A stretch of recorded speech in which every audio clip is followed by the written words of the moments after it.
cited by a doctor. So I'm not smart enough to figure something like that out. It's got more brains than we've got. And it was on the internet, so it's got to be true. Yeah, that internet thing. It's such a fun place. ESCO Learning is now on the go with the HVACR Learning Network app. Access your courses, learn on the go, chat with the community, get updates, and more. Keep your HVACR learning journey moving. Visit hvacr.elearn.network or scan the QR codes below.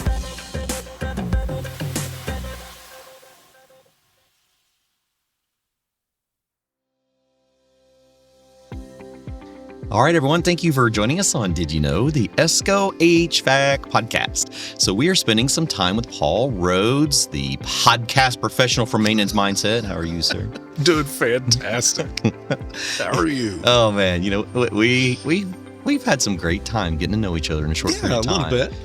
It's just some of the topics that we come across is just like we have fun in our industry. Well, yes, and you have to. Yeah. If what was it, a study here recently that I came across that says if it takes 4,000 repetitions of something to develop a new neural pathway. Wow.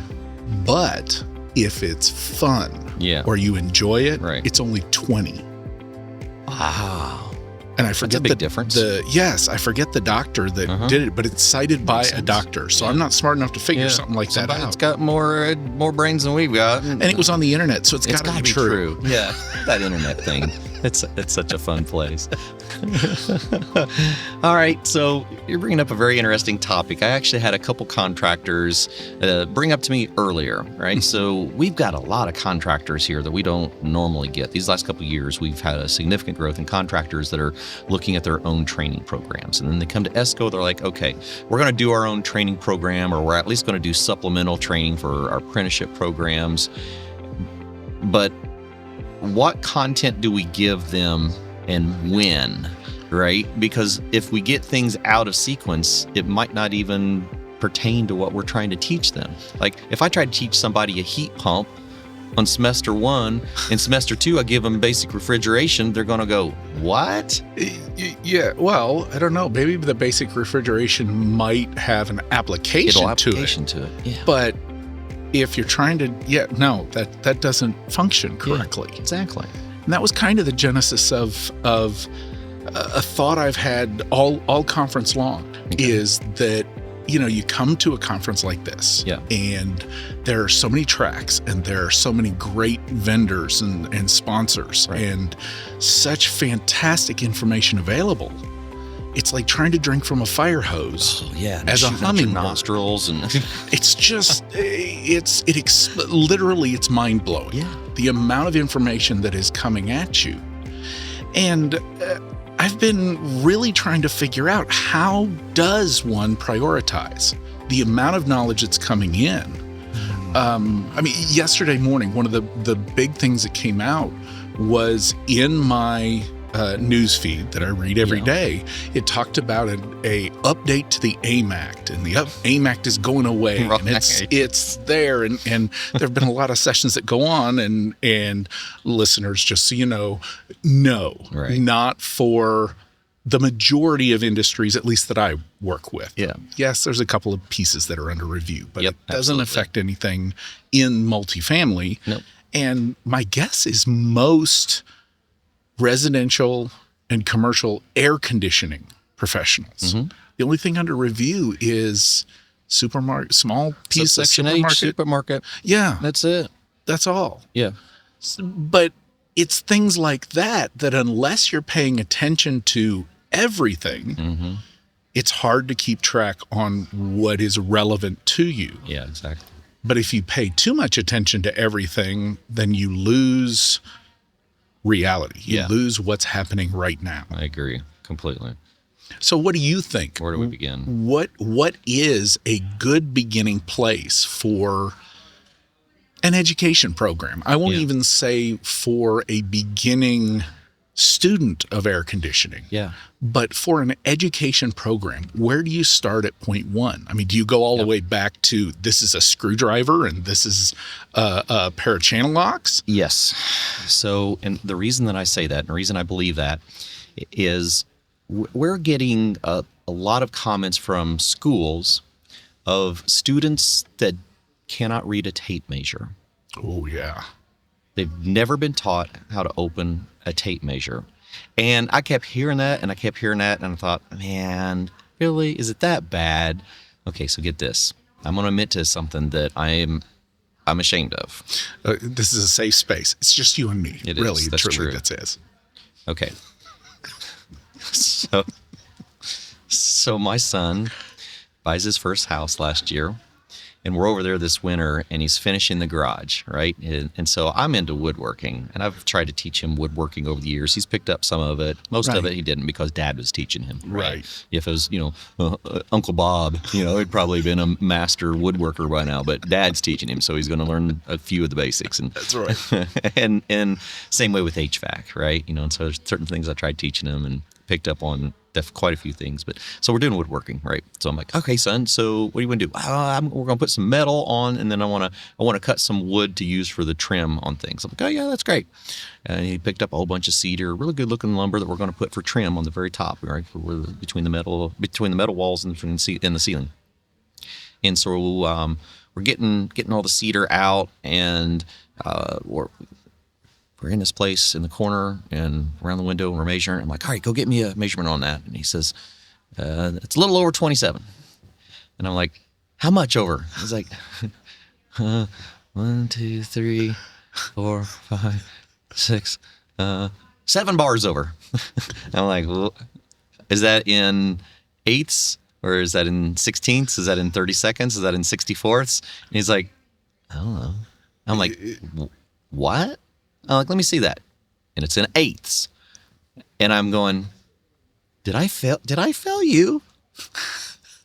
Did I never teach you how to read a tape measure? And he's like, you probably did. I don't honestly remember if you taught me how to use a tape measure. And I'm like, and you've never used a ruler or tape measure in school this entire time, all the way through your associate's degree? No. I went to work for one of my first educational programs. I taught myself how to use authoring software to create some e-learning programs for a supplier. Mm-hmm. And I am not gifted in that area, right? But it needed to be done. Yep, how to learn it. And I was the only one. Yep. So I did. And the supplier came to me. They did cabinets and kitchens. Yep. And they came to me after I produced the first one, which was on swimming pools. And they said, Paul, we need you to create an e-learning course for our salespeople. I said, okay. Sounds interesting. Is it reading, designs or sales or whatever? And I said, no, a simple one. Really, really easy. We need them to learn how to read a ruler. Okay, hold on. What? Did I miss something? And the same look. And they said, we're having too many cabinet doors, fronts, faces, and drawers being returned because they meant 3/8 instead of 3/4. And they need to know the difference between the two of them, because the drawers aren't fitting in the holes that are cut in fabrication. Shouldn't laugh, but... And I turned back to him and I said, wait a second, you're talking about salespeople who are in charge of millions of dollars in sales for your company. And you hired them without verifying that they can read fractions? Yeah. And then the next thing is, wait, you're coming to a guy who I plunge toilets for a living. This is like a side gig. Yeah. And you want me to teach them? Yeah. How much commission do I get for every correct measurement that they do? Right. Let's put some factors in this thing. Let's measure this. But it is, and I agree with you that when we start an educational program of any type, we have to start at ground zero. Yeah. I don't know what ground zero is or identifying it, because at some point it becomes too elementary. Yeah, you can't stay there too long either. Yeah. Yep. So, the running joke of what's the difference between a Phillips and a flathead screwdriver? One's a plus, one's a minus. Exactly. And then you move on. Yep. And those foundational skills, I believe, and I completely agree with you. It has to start from a point of almost, when you're later on in your career, almost absurdity. Yeah. For what do you mean you don't understand? Exactly. And the next piece is we have to be very, very careful to do a learner's assessment. Yep. Because we can't assume almost anything. Yep. I was trying to teach a couple of years ago, and this same incident has been repeated 3 times. Yeah. I had a student come up to me. We were teaching fan motors and how to determine which direction the blade is going to turn, to where you got the yellow and the purple wire coming out of old capacitor motor. Exactly. And you flip it around. Yep. And the way that you look is with the rod in your nose, and it's counterclockwise or clockwise. Yeah. And after we finished that section, guy came up to me and he says, "Paul, you talked about clockwise and counterclockwise. What do you mean by that?" Yeah. And I said, and I held up my watch, Right. analog watch, Yeah. and I said, "This is the direction the hand goes over." He held up his digital watch. He didn't know what a moving mechanical hand was. No idea. Right. So I think we definitely need to start with foundational. Yeah. And we can't make an assumption as where that starting place is. Yeah. So as educators, we have to be soft and use humor. Yeah. And make it a safe make it a safe place. Yeah. In the classroom. Yep. So questions like that can be asked. Yep. I think the challenge is also complicated by just the environment we are in. Yeah. And your audience. Because you don't know what it is. There. Yeah. And the technological changes are coming so fast now. Yep. I attended a session this morning on inverter technology, and I know the word. Yeah. And I think I could fumble my way through a definition until attending this session. Right. And the more and more I thought about it, the buildings that I'm working on, the technicians that I'm training right now today are not working on anything inverter. Yeah. So from a prioritization standpoint, that's a topic that I'm going to say it's not even on my radar. It's outside the realm of my radar. Yep. But I'm aware that it could jump onto my radar should my management company come up with a Next product. with a product. Yes. That's on there. Yeah. So I kind of think the answer is something along that lines. You start at almost absurdly foundational, absurdly simple, and continually build skills. The challenge is that continually build piece of how long does it take to get from simple to there to complex, and how many steps is it going to take? And from an educational standpoint, what's my responsibility as the educator to provide, and what is the student's responsibility to pull? Yeah. No, absolutely. And that I think is the answer I've come to. Is that anywhere reasonable? No, you're right. So I approach it in 2 different perspectives. And so the 2 things that have worked very, very successful for me, it depends on, am I teaching someone from ground zero, or I'm teaching someone who has existing education in this particular sector? So what I did is, particularly if I was working with a company, like let's just say I was doing an interview for a company I was doing dealer onboarding, right? And so I'm introducing a new brand of equipment to a company's installation and service department.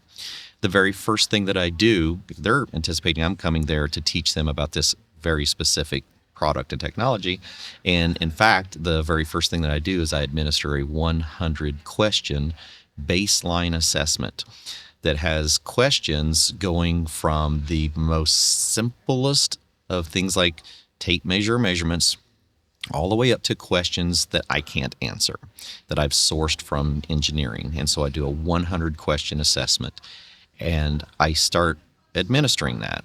And out of that, what you find is not what the people know, it's the things that they need assistance on. And then as long as the majority of the things are falling into one sector, then I can assume that that should be the next thing that I'm teaching in my class. So you're an outside instructor going into a contractor. Go into some. And testing these contractor employees. Yes. And okay, my question, this is where it gets challenging because you're going into somebody else's business with their employees. Oh, yeah. How do you get around the business problem, the true business problem of you're handing out an evaluation? It's not a pass-fail test. Nope. And as a matter of fact, the more accurate and the less intimidating for the student it is, the better, more accurate the results are that lead to a better program. Mm-hmm. The challenge, though, is how do you handle the employer who is going to come back and want to use that as a performance tool, a performance evaluation tool? Yep. How do you handle that? Boy, I upset a handful of experienced technicians along the way because I actually encourage it. Using the assessment as a performance management tool? And evaluation.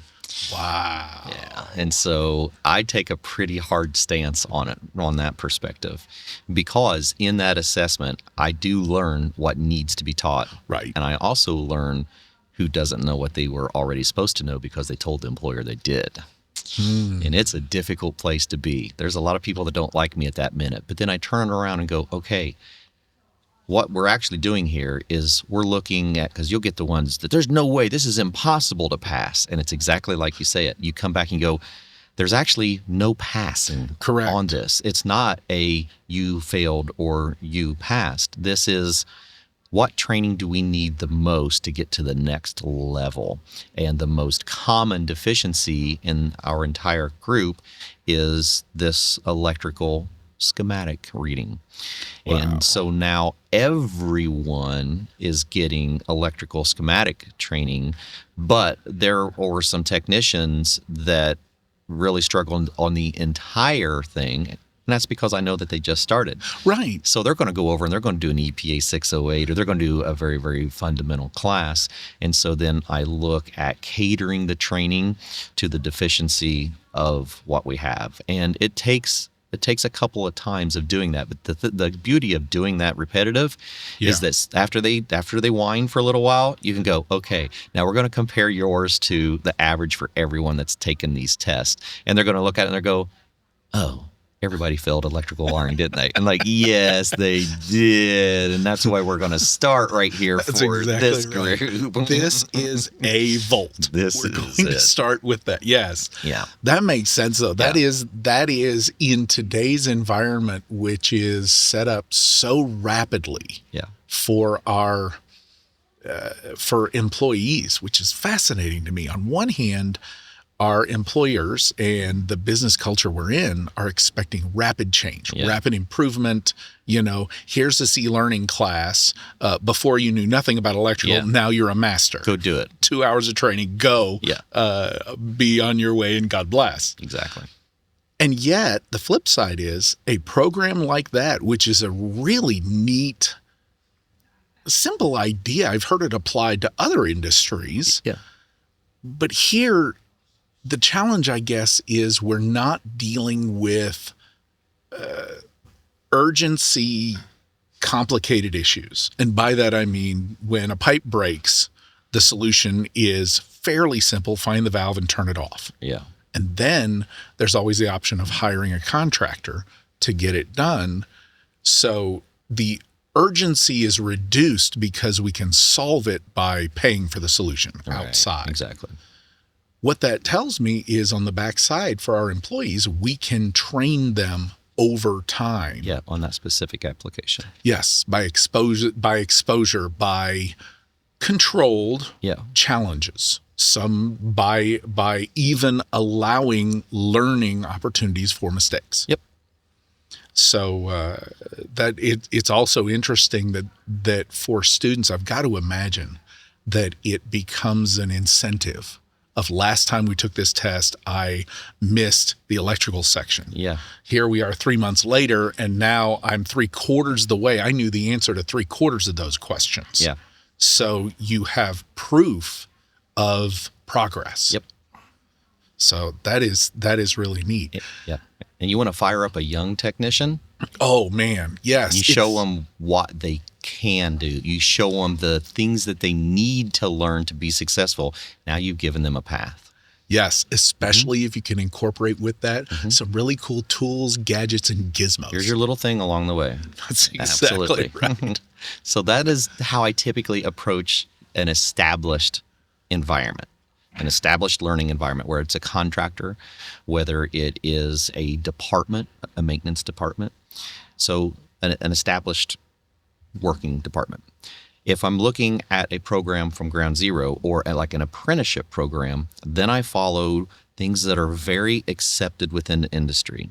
A very rudimentary introductory into the refrigeration cycle, into electrical, into refrigerants. But along the way, at every step, on every type of training, we're following that with an industry accepted certification. Okay. So it becomes a tiered training. And proven concrete levels. Yeah. So that you have to prove, to our point earlier of finite progress. Yes. That it's not just I feel like you're doing better. I feel like you know more. Exactly. No, I can prove you know more. Let me show you the numbers. A question for you, though, and I know you may be a little bit biased. Yeah. At what point in that educational program do you introduce refrigerant into the progress? Yeah. And I ask this question because in the apartment industry, that Section 608 certification is held up as you are the everything. Yep. Because you have that certification when we know it doesn't teach how to do anything. Exactly. So the apprenticeship program that I put together, I use that as bait. Okay. Oh, the 608 The as 608 bait. is your bait. Okay. So the 608 gets introduced as the very first course.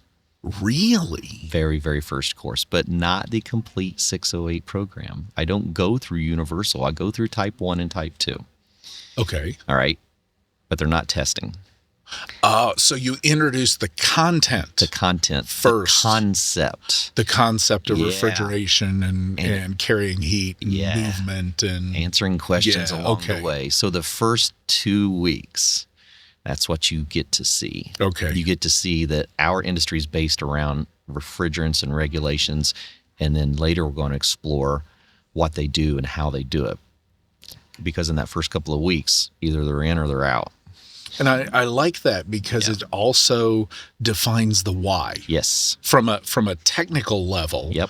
Why do we have all the fan motors and relays and sensors and switches and buttons and why do I need to study electrical so much? And this flashy thing of refrigerant and being able to do that and meet that level is actually a minor part in the repair scheme of things. Absolutely. But I like that. Yeah. It's thinking about it a little bit backwards. Mm-hmm. The programs that I've done, we introduce it, it's out there, but it's in the future. It's later. Yeah. Because maintenance technicians have got to get all of the other stuff right. Yep. Before I want them going to grab a jug. Absolutely, you do. So the thinking is that the training progression reinforces that. That's exactly right. So you tell them right up front, this is what you're going to learn. This is a learning outcome of this course. And at the end of this, you are going to need to be comfortable with this information that we're going to work on these first 2 weeks, because at the end of this course, we're going to dive really deep into it, and you're going to be required to pass a universal in this course. The goal is your universal. It'll be fine if you just get your type 2. Right. But what we're going to do is we're going to focus on getting you the highest achievement we can out of this program. It's okay if you don't get it, but that's what we're going to do. And so now we're going to start here at these fundamentals, and I want you to be thinking about these as we go through all of our refrigeration training. So I start out with the very, very, very basic of 608. They get their study manual, and they keep that through the entire course. So they can read it the one time that is needed to memorize all the information that's in there, right? That's exactly right. If you're listening, no, that's a joke. That doesn't work. It's just a study guide. It's just a piece. It's like the highlights. It definitely is. So I start there, and then I actually move into what is air? Very fundamental. What is the things around us? And then I'll start moving into the chemical. Then I'll start moving into the refrigeration. And actually, refrigerants comes after refrigeration. So I would teach the refrigeration cycle first. That makes sense. And then go into what are refrigerants so that I can help them understand that these refrigerants, it could be any of them, because all of them do the thing that happened before. So literally think of putting your training together as your sequence of operation. Yeah, that makes perfect sense. That way you keep the most complicated piece of which number refrigerant is this and why does it have a 4 in front of it as opposed to just 2 numbers. And all of that complication gets stayed out till later because you are building that why. Telling why do we need to know this next thing? It's because of this. Now, we're not going to worry about this. We need to learn the next thing. Oh, and by the way, now that we're learning this next thing is the why. We need to learn the next thing. And then, so it's almost like you introduce it and then build up. That's exactly it. And then by getting all the way to the end of it, you've solved that first piece, that first why. Yeah, it's kind of like throwing a joke out or a riddle out and going, at the end, you're going to solve it. Right. To where you will have the answer. You will have this answer. And then never talk about it again. That's some fun training. So I approach them differently. Yeah. Definitely. That makes a lot of sense. The challenge is getting the time now. Yeah. That's the challenge part. Yeah, because it all costs. Yeah, it all costs, and the longer the period of time is between knowledge and application, the faster the atrophy of the knowledge that is gained. Yeah, man, this was a good one. Yeah, I think so too. Right. Paul Rhodes, how can we learn more about everything you're doing in the industry? The best way to learn more about what's going on is 2 locations. Yep. One is LinkedIn. Okay. I'm active on LinkedIn, and that is the best place to find out about me and what's going on. Mm-hmm. The second place is actually my podcast. You betcha. The Maintenance Mindset. It's a podcast on the Multifamily Media Network. And all the episodes are found there and on YouTube. And I speak at a lot of conferences around for the apartment association. And I'm just happy to continue to learn myself. This conference, and for those of you who are listening, if you are interested in coming to one place to learn something that you never ever thought you needed to know, this is a great place to come. Well, thank you, sir. All right, I appreciate it. Everybody needs to go check out everything Paul's doing and spend some time on the Maintenance Mindset podcast. Everybody have a great day. We'll see you.